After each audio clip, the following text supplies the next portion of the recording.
People learn through stories. After about a week, I realized, oh, I got all these columns. Maybe I could write a book. That's the great takeaway from NASA reports is you get to increase your aeronautical decision-making skills. Welcome to the Future in Flight podcast, coming to you from a hangar somewhere near the flight line, where we've just put in a water dispenser with those fancy cone-shaped cups and hot water on demand. I'm your host, Shawn Starker. What happens when a Hollywood screenwriter meets 3 Tuskegee Airmen at a static air show in Compton, California? Today's story. That's what. J.J. Madison started flying at 32, a little later than some, but with mentorship from living legends, he's built a career that spans everything from 19-seat turboprops to 737s. He's a Harvard-educated writer, a safety advocate, and now an author on a mission to make aviation safer and more accessible through storytelling. His book, Yikes, 100 Smart Pilots and the Dumb Things They Did, isn't just a collection of cautionary tales. It's funding flight scholarships for under-resourced communities through the Victor Kilo Fund. Because as JJ learned from the Red Tails, if you can see it, you can be it. So grab your nut mix, check your banana allergy status, and let's talk about mistakes, mentorship, and why 7 stripes are often needed to fly an airplane.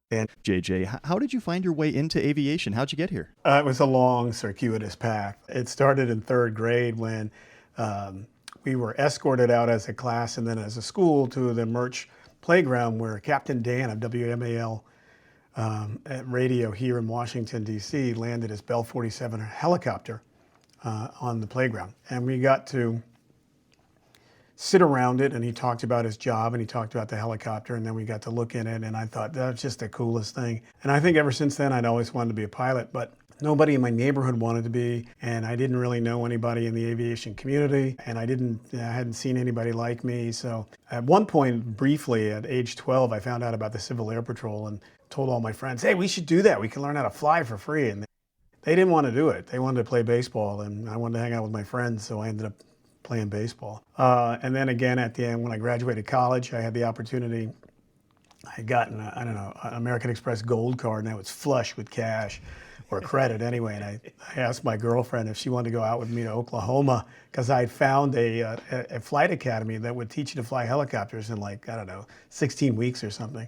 Zero to commercial, and she didn't want to do it, and I wanted to be with my girlfriend, so I didn't go. And then life got in the way. It wasn't until I was in my mid-30s. I had been a writer in Hollywood for about 7 years, and I had been grinding along, and I'd made pretty good money. Nothing had been really produced. I'd been a script doctor on a lot of different scripts that didn't get greenlit, so they weren't produced, but I still got paid, but I was still grinding along and burning out. And to end this horribly long story, I found out that there was an air fair, an air show, a static air show display happening at Compton Airfield in Compton, California. So it turns out Compton actually has a airport there, right?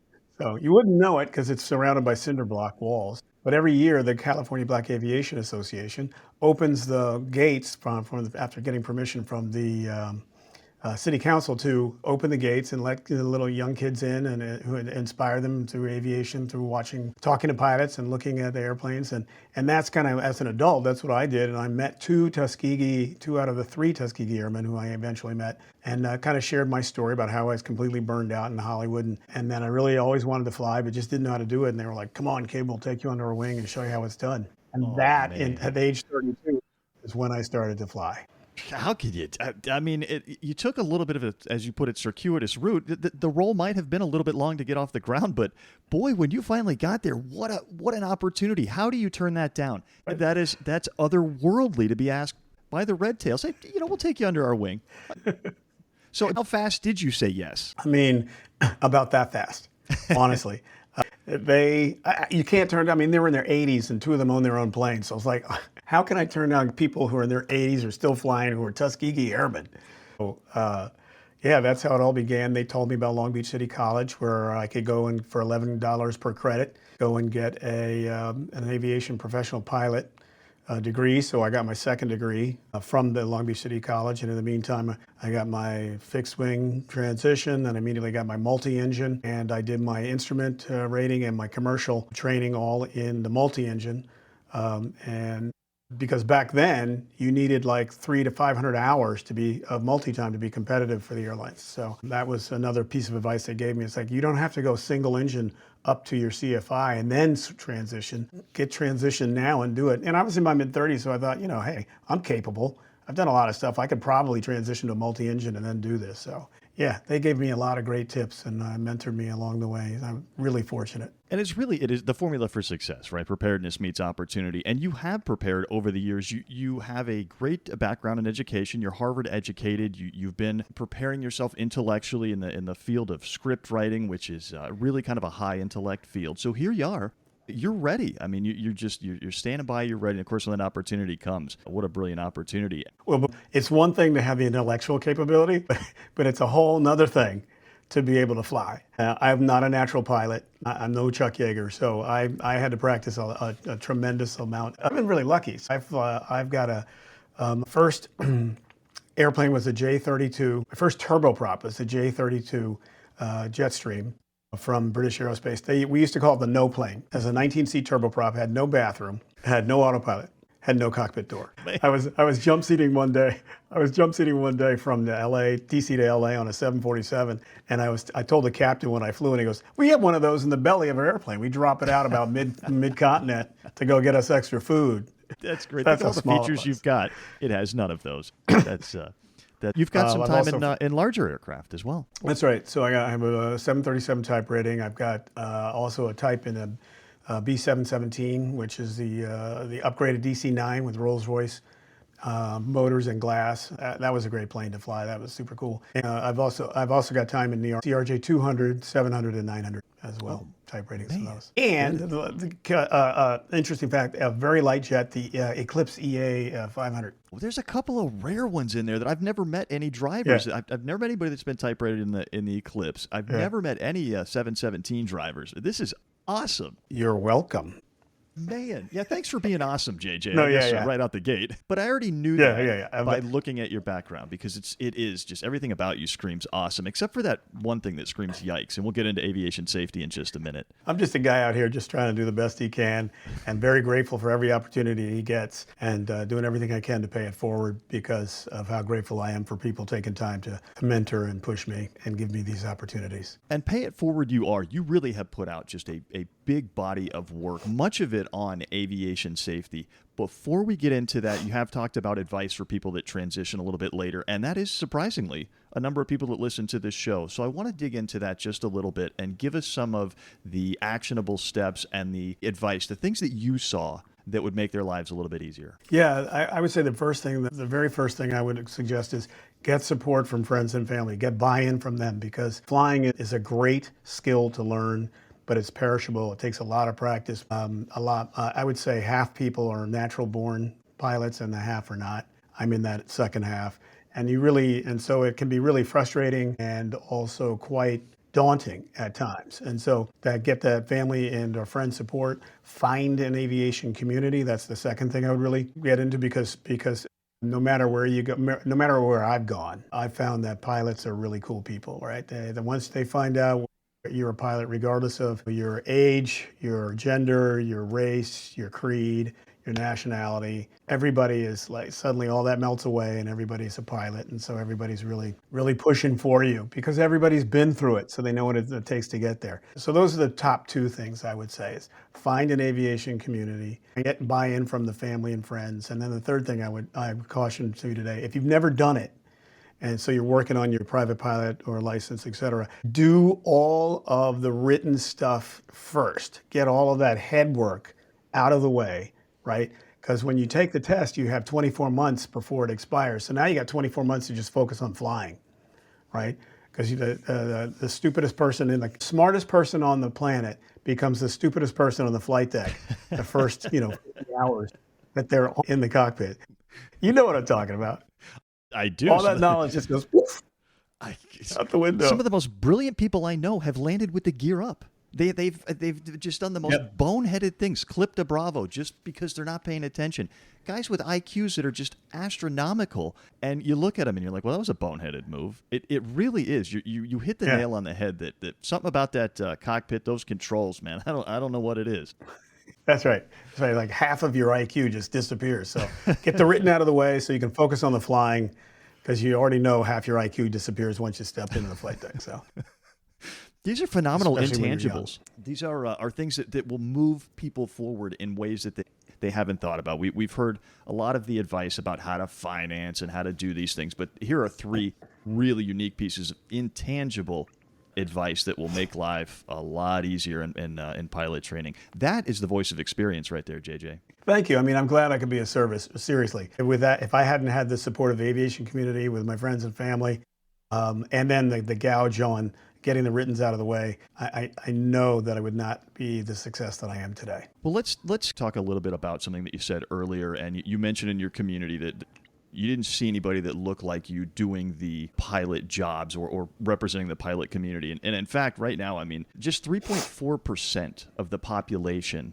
are from these under-resourced communities or from minority communities. And I want to get into a little bit of that, what that does for your story, kind of when you see nobody out there that looks like you doing a job, much like the Tuskegee Airmen. You know you're capable. You know you can do this job. But where are the mentors? Where are the people that can come in and help you? Talk a little bit about that experience, or that maybe to somebody going through that. When I was younger, I didn't realize that how much having a living example mattered to success. But as I got older, it really became quite apparent that if you can't see it, it's really hard to be it. But if you can see it, it's much easier to be it, right? Once I saw the Tuskegee Airmen who had done it, then I saw the younger generation of black aviators, and then I met two black female astronauts. I was like, holy cow, I can do this. And they were all the same ilk of me, saying, well, if we can do it, you can do it, right? We're not super special. If we can do it, you can do it.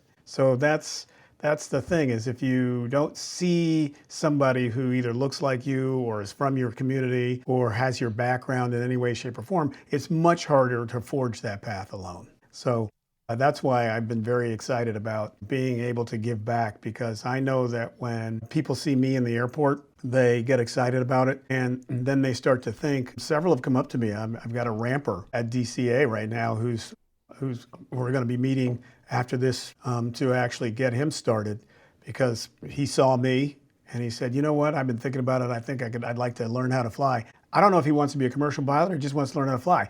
And that's okay, because the point is only about 1% of us actually will actually become pilots out of the entire population. And so if I can touch that 1%, then that's a great thing. Let's go. Just quickly on on a second note, the reality is we're going to need about 38,000 other new pilots within the next decade, right?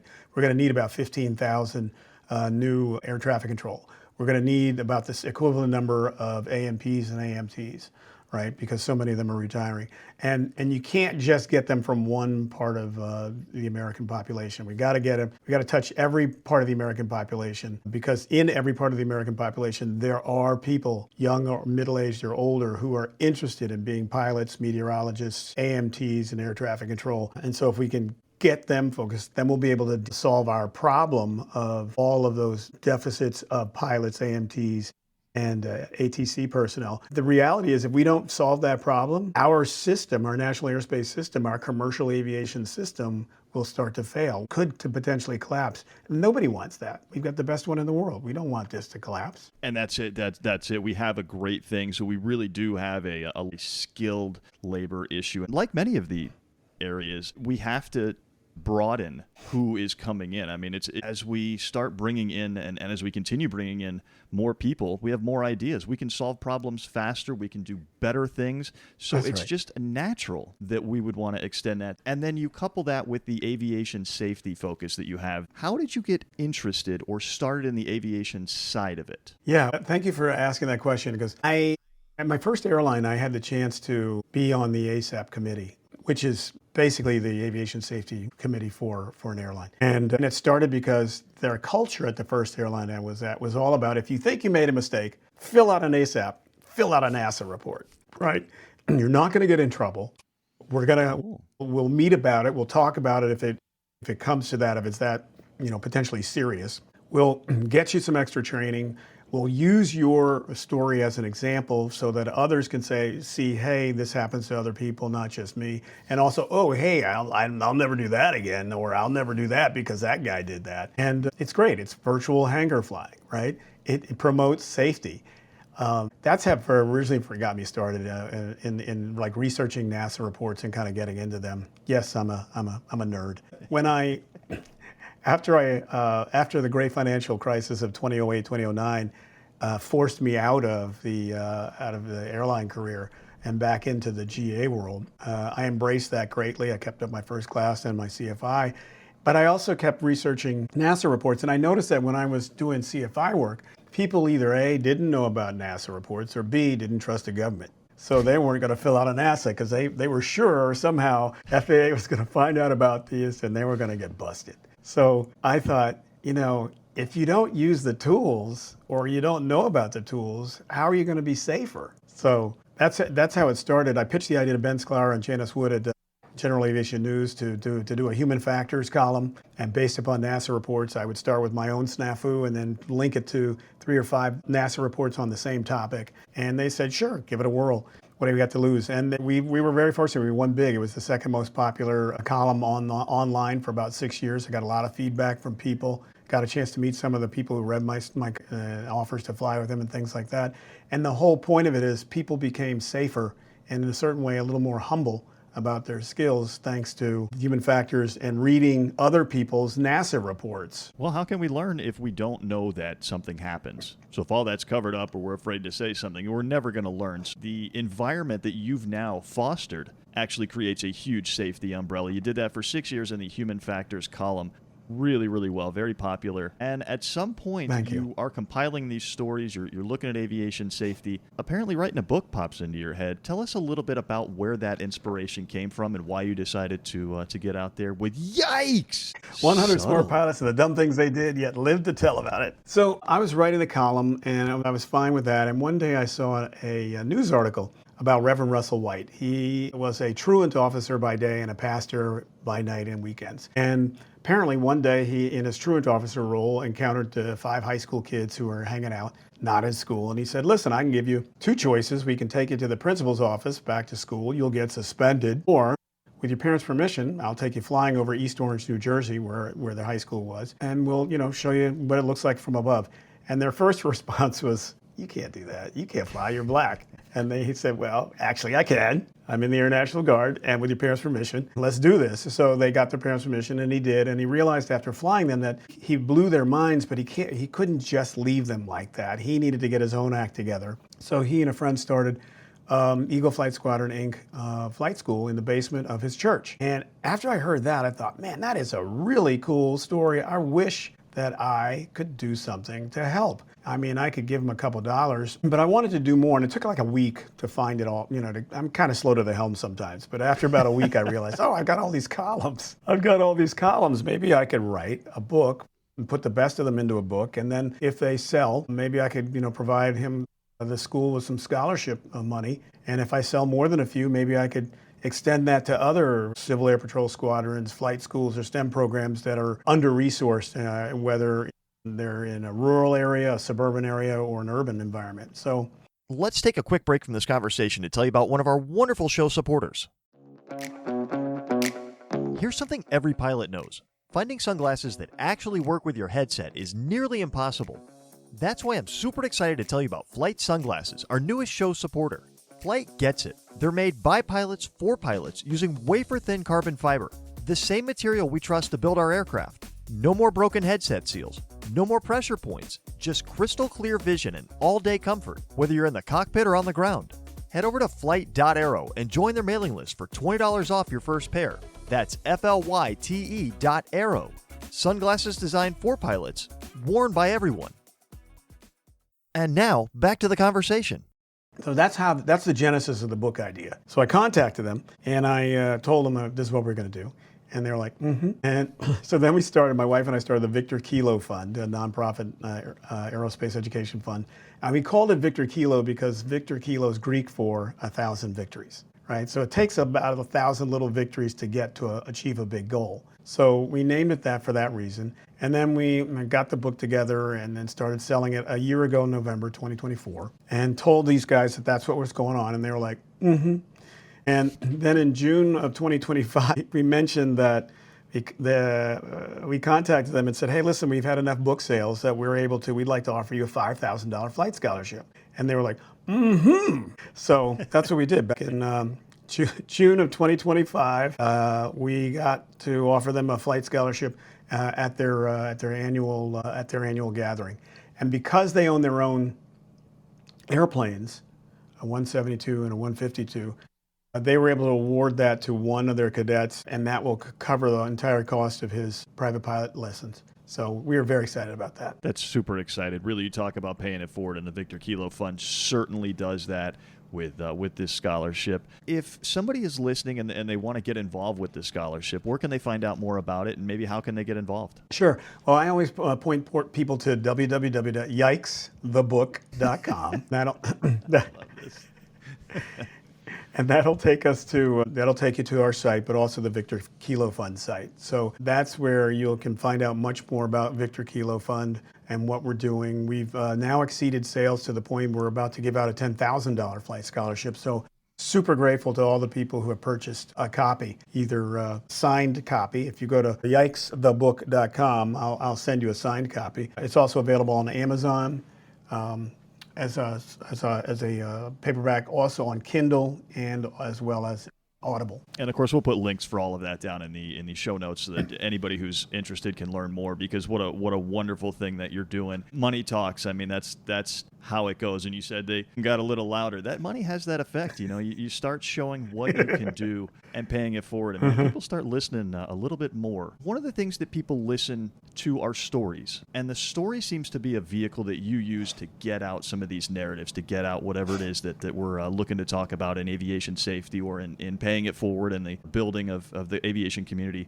Tell us a little bit about the power of stories to you and why storytelling is such a great vehicle to get these messages out. Yeah, I'm very fortunate to have learned through my time in Hollywood that people learn through stories. That's why all the great lessons are told in tales or in things like that. And so one of the great things, some of the great things that I've learned from what I've written about and researching the thousands and thousands and thousands of NASA reports that exist on the Aviation Safety Reporting System.gov website, is that people and pilots are fallible, and that pilots learn from their mistakes. So make mistakes and be okay to make them and share those mistakes, because people learn from the stories of your mistakes. And that thankfully flying is a perishable skill. And I say that thankfully because if it weren't, you wouldn't have to practice as much. So you wouldn't have so much opportunity to go out and have some fun practicing flying. But it's a perishable skill. So you got to go out and then learn to fly. You got to go out and practice it as much as possible. And hopefully with some of the new aircraft that are out there and some of the new technology that's out there, it'll continue to make it less and less expensive to learn to fly. So people can get out there and practice and make mistakes and share their stories so that we can all learn from everybody else's mistakes and become better and safer pilots. I've got to get your take on where technology fits into the aviation. We'll do that in just a second, but I definitely, as a proponent and a big fan of the English language and grammar, syntax, when I see an exclamation point, I have to emphasize it, just like the band Wham! I can't say yikes without being excited. Did you do that on purpose? That's right. I did that on purpose because I'm the same way. You don't go yikes. You go, yikes, right? Absolutely. I suspected as much, JJ. I thought I saw that style in there. Now, yikes is a form of expressive language. Oftentimes, there are other words said in the cockpit. Being that this is a family show, of course, it leaves some of those out. But tell us about another expressive language. Give us another example of yikes in the cockpit. Well, it's a family show, so like 50% of those or 90% of those go out the window. Definitely. But you can imagine. Man, they can hyphenate some, right? String them together. That's right. A lot of it, if you're watching, a lot of it looks like this, or because something just went past you so fast and so close, you can't even believe it. I remember I was coming into Manassas Airport. I was based at turning final, And they had cleared two of us together, and one of us was slowing the turn. I don't know if it was me or the other guy. And the next thing I knew is I saw a guy. I could see the expression of the pilot. I was in a twin Comanche. He was in a Piper, a single engine. I could see the guy's expression, so I immediately broke off. But that's one of those, what just happened? Yeah, that's a fantastic visual Kind of moments. experience representation for Yikes and the story that went along That's with us. So give us a couple of really good stories that you have experienced over the years, that you've researched over the years, that you've heard about. Give us like one or two of those really notable ones that stuck with you. There's a great story, I'll start with one in the book, about a flight instructor who picked up an airplane and he was flying it to another, he was also a commercial pilot, so he was flying it to another airport. And he had been flying all the previous day and he didn't get good sleep the night before, and he got up at like dark 30 for a 6 a.m. departure. And he was supposed to be flying just from his home to someplace in Middle Tennessee. And he set the autopilot, set the GPS up, and said, I'll just take a quick 15-minute nap. And he woke up out over the Gulf. Oh, goodness. Did not understand where he was. And he was so surprised by that. The first thing he did was, because he did this, he disconnected his headset. So that he thought maybe he had a headset problem. And then as he turned back toward land, he realized, okay, I don't have a headset problem. It was me. He didn't make it to land. He got to off the coast of Pensacola before he had to ditch the Cessna 310. He ditched it successfully. He got out and he used the seat cushion as a flotation device. Coast Guard Hawker actually dropped a life preserver within 50 yards of him. It wasn't precise. It's an airplane, it wasn't a helicopter. But he couldn't get to it because he couldn't swim. So he just had to float on this until a Coast Guard helicopter showed up 30 minutes later and rescued him. The takeaway, because every NASA report has a takeaway, that's part of the deal, right? You have to tell us what you learned from it so that we can analyze your learning as well. His takeaway was not that he should have gotten adequate sleep, not that he shouldn't have let himself fall asleep at the wheel, not that he had a successful ditching, but that he needed to learn how to swim. Well, we all learned something that day about that fellow. That's right. Goodness. But there's so many great lessons came out of that, including the fact that this guy either has a real sense of humor or he really just didn't get it. But so many great lessons like that. I had something recently where, we're flying in. I fly for a regional carrier. We're coming into DCA, and DCA is a great challenge. It's a pilot's airport because it's small for how many operations it has per hour alone. The runways are relatively short, 7,100 feet and 5,200 feet for the two main runways. And it's along a river. Only runway 1 has an ILS approach. The other one, the river 19, is either some kind of non-precision or it's a visual. And the visual is fantastic. I bet. Runway 33 is the shorter runway, and we use that especially if you have heavy crosswinds, which we normally do off runway 1. Used to be just in the spring and the fall. Now it seems to be all the time. So anyway, we're lined up for runway 1, and I look at the captain and go, hey, let's do 33. The winds are favorable. And he's like, yeah, let's do it. And the way you come in on runway 33 is you fly up the river, the Potomac River, till you get to the Woodrow Wilson Bridge. Then you bank to the right and follow the 295 freeway up till you see a church near the riverbank. And as you're descending the whole time, and so you're 1,000 feet at the bridge and 500 feet at the church, and then you come in, and the church is lined up perfectly with runway 33. So you fly over the church and you make the landing. And everything's beautiful. We're just doing a great job. And we're just over the church. And we realized, as you may know, in a jet, you need to have the numbers. You have to have your ref, your V2 and your VT numbers. Otherwise, you can't land on the runway because you don't know at what number. So we had done everything perfectly except we had forgotten to get the numbers for runway 33. So we're 500 feet off the deck and we realized suddenly we don't have the numbers. So, all right, set thrust, flaps 8, go round. Yeah, go round. That was a yikes moment. Man, it can happen to anybody. That's right. And the great takeaway from that is we recognized it in time, and so we just did a go around. And when the ATC asked, "Why'd you guys go around?" we just said, unstable approach, go around, and that's perfectly fine because it was unstable. We didn't have the numbers, so just go around, get the numbers, do it again. So So that's what we did, and Nothing wrong and with it that's over. the point is we make the joke that it takes 7 stripes to fly this thing, and that's kind of the point, right? Is that you need 2 people, and even 2 heads in the cockpit sometimes isn't always enough. I will say in our defense, it was the last leg of a 4-day trip. The 4th leg, like it was 16 or 18 legs over the course of 4 days, so it was a long trip. But we had a great time, and we learned a lot from that about ourselves, about the capability of the airplane, and also about our own judgment. So that's what you get. That's the great takeaway from NASA reports: is you get to increase your aeronautical decision-making skills at the expense of somebody else, not at your own expense. Have you ever met anybody whose NASA report you had read and had an interaction with them? Oh man, not yet, but I'm looking forward to that. I will I say, recognize your name. that's right, or not. Let's point out there's no names, right? Anonymize it. I recognize your story, and that's the thing I want to re-emphasize, right? You've got to have not done it on purpose.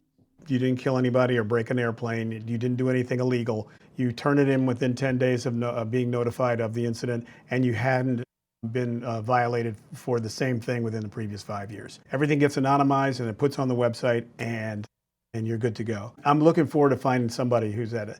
I will say this, every time I talk to people about my book, regardless of where they are in their pilot journey, everybody wants to share a yikes moment with me, because everybody's had a yikes moment. And that's what's so cool about, that's the other really cool thing about the book, is 1, it's, paying for it and getting the flight scholarships, but 2, getting to meet people and having them share their yikes moments with me. I learned so much from people about people I'm in flying. So if people want to connect with you, if they see this and they're like, man, this guy is just really cool, or they want to get a little bit of advice and information, how can they connect with you? JJ@yikesthebook.com. JJ@yikesthebook.com. I look forward to hearing from people. I look forward to sharing stories, and I look forward to meeting you soon in person, and as many people as possible as well, because, man, pilots are really cool people. It's a great community. Iron sharpens iron. It's always great to meet awesome people. I want to go back to something that you mentioned. It takes 7 stripes to fly an airplane. Now, looking into the future, perhaps maybe with automation, that's not going to be the case anymore. Tell us a little bit about where you see automation in aviation. It's funny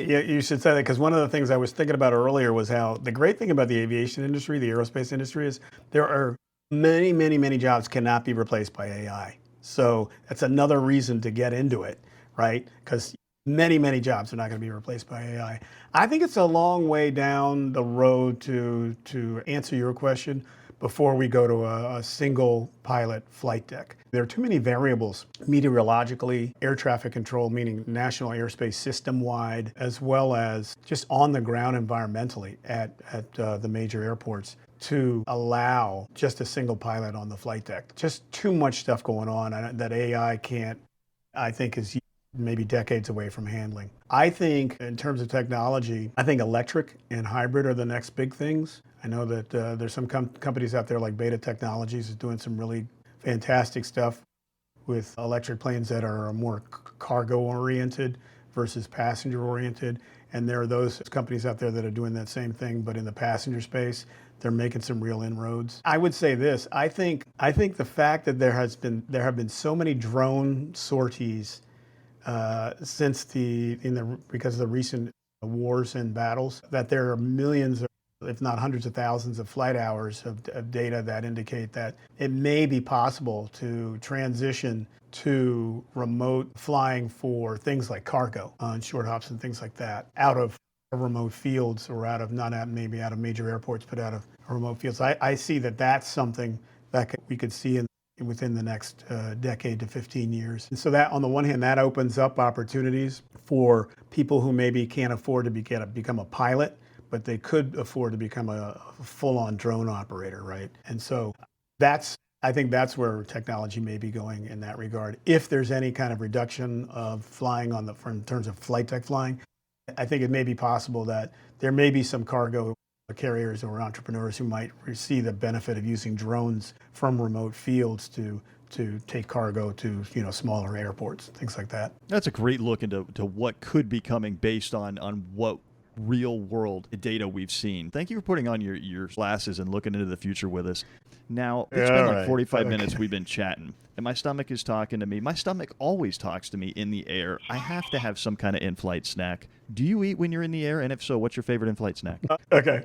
I have two favorite in-flight snacks. The first one is my wife's nut mix that she makes for me. It's Brazil nuts, it's macadamia nuts, and it's walnuts. That thing is the best. And I do that honestly because I do everything I can to eat healthy, because I treat flying like an athletics endeavor. And so I try to eat healthy. The second one I like is I love pulling a banana out on the flight deck. Ask me why. Wow, I have to know why. That's kind of a, I mean, in the maritime industry, obviously, banana on a vessel is raising eyebrows here. Now you got me curious, JJ. So I flew the captain who once told me that he pulled a banana out on the flight deck, and his first officer looked at him and she said, "How come you didn't ask me if I'm allergic to bananas?" And he looked at her and he said, "I didn't know that was a thing." And she said, "It is a thing. I'm allergic to bananas." And so he looked at her and said, "Maybe you should tell me that, because that's really rare." So from that, every time I fly with a new person, I get to pull out a banana and go, "I just want to know, are you allergic to bananas?" And then I get to tell that story. That just fits you. That just sounds like quintessentially a JJ story right there. And I've only known you 45 minutes. Brilliant stuff. Okay. Thanks for indulging. I'll indulge all the stories you got, man. These are entertaining. You've got a bunch of types under your belt, but there's got to be one type that you're like, that's my dream aircraft. What would it be? 100% a Pilatus PC-12. Nice. And it's because it can land anywhere. They engineered a jet that can take off and land at 2,500 feet on any surface. And I love that. I know it originally was designed for the Royal Flying Doctors Service out of Australia, but it's so capable that it would be a great jet to fly and then land on a grass strip. That would be an awesome day, to land a jet on a grass strip. You got my contact information, JJ. Hold on to that just in case it ever comes around. Now, if anybody at Pilatus is listening, let's make that happen. This would be too much fun. You see how much fun this guy has? Imagine that on video. Oh, my goodness. I'm all in on that. Hold my nut mix. If you could take anybody flying with... That's right. Oh, man. I mean, right away, if I had to fly with who would be my co-pilot, right away, I'm going to say you. You're the most entertaining person I've talked to all day, if not all month. So... take it. That's really important. It's really important to have a good time on the flight deck, right? Because flying is really challenging at all levels, and so in order to be able to have fun and still be a professional that's a rare moment. And that's one of the nicest things anybody's ever said. They called me professional and said they take me flying. So JJ, already you're high in my book, and I think the ATC would really love us. Any calls that we make, they're going to be a party too. So this is a great thing all the way around. That's right. We can break up the monotony of the ATC. Right. Some days it's a little stressful. That's right. Just let these two fly into your airspace. Oh, we got you. Just yesterday, it was like dark 30. We're flying from Grand Rapids to the DCA and then had to do a Birmingham turn. But we're flying and we're somewhere over Cleveland. Cleveland Center says something and I messed it up. And she said, "It's actually such and such." And I said, "I'm sorry, negative coffee." And she went, "You haven't had coffee yet?" That's an emergency, man. From waking up over the water to go-arounds at DCA without the numbers, every pilot has had a yikes moment. The difference between learning and repeating? Sharing those stories. What I love most about JJ's approach is this. He's taken his passion for aviation safety, wrapped it in humor and humility, and created something that genuinely makes us all safer pilots while funding the next generation's dreams. That initial $5,000 scholarship to Eagle Flight Squadron? That's real impact. And with sales pushing that toward a $10,000 award, it's just getting started. If you want to grab a copy of Yikes, and trust me, it's well worth the read whether you're a student pilot or a seasoned ATP, head over to yikesthebook.com. You can get a signed copy directly from JJ or find it on Amazon in paperback, Kindle, or Audible. Every purchase supports the Victor Kilo Fund and it helps put students in the left seat. Before we close up the hangar, please take a moment to subscribe to the Future in Flight podcast and leave us a review. Your support helps us continue bringing these conversations with the people shaping aviation's future. And remember, if you think you made a mistake, fill out that NASA report. Share your story, because the only dumb thing a smart pilot can do is not learn from what happened. Blue skies and tailwinds. Stay hydrated, take your in-flight snack, and always ask about banana allergies. We'll see you out there and up there.